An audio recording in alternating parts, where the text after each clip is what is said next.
आज बनवणार आहोत पटकन होणारा सुक्या बोंबीलचा ठेचा आणि खाण्यास देखील ना खूपच अप्रतिम चवीचा आहे। बनवायला देखील खूपच सोपा आहे। तर अगदी वेळ न घालवता रेसिपीला सुरुवात करूया।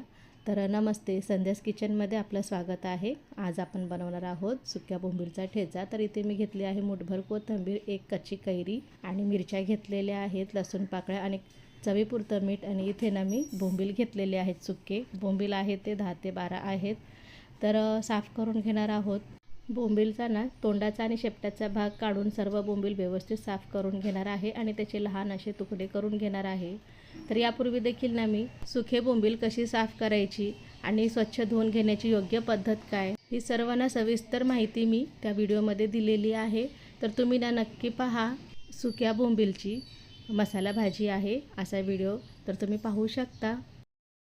तर सुक्या बोंबीलचे ना भरपूर असे पदार्थ बनतात, खूपच चविष्ट आणि अप्रतिम असे लागतात।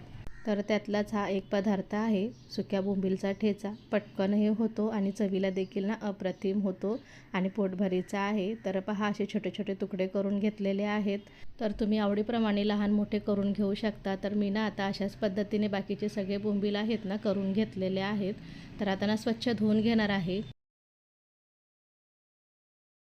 तर इथे ना मी बोंबील धुण्यासाठी साधंच पाणी वापरलेलं आहे। कोमट किंवा गरम असं पाणी घेतलेलं नाही। थंड पाण्यामध्येच व्यवस्थित स्वच्छ धुवून घेणार आहे आणि 2 ते 3 वेळा धुवून घेणार आहे। सगळी घाण निघून जाते आणि बोंबील आहेत ना एकदम स्वच्छ होतात। तर तुम्ही पाहू शकता मी ना 2 ते 3 पाण्याने स्वच्छ धुवून घेतलेले आहेत। तर आता ना गॅसवर पॅन गरम करून घेतलेला आहे, त्यामध्ये घालत आहे हिरव्या मिरच्या। तर मिरच्या आहेत ना मी पोपटी रंगाच्या घेतलेल्या आहेत, ज्या ना कमी तिखट असतात। तर आता मिरच्या छान अशा भाजून घेणार आहे।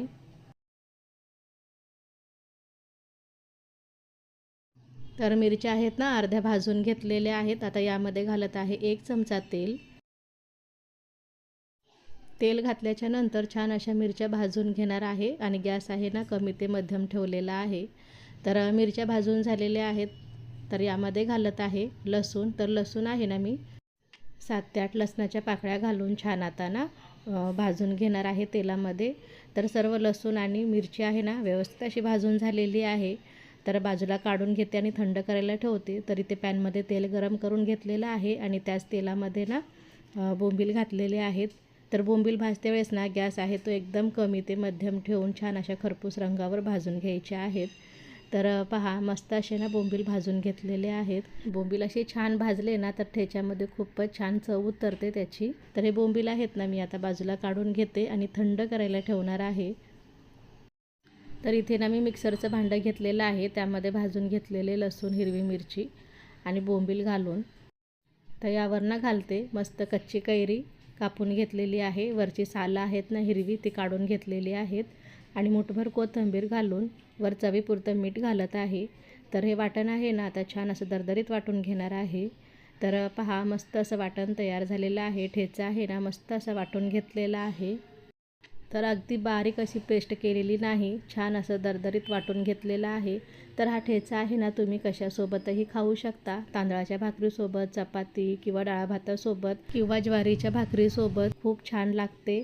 एकदा नक्की ट्राय करून पहा झटपट होणारा सुक्या बोंबीलचा ठेचा। तुम्हाला जर माझी आजची रेसिपी आवडली असेल तर रेसिपीला लाईक करा, व्हिडिओ शेअर करा आणि चॅनलवर नवीन असाल तर चॅनलला सबस्क्राईब करा।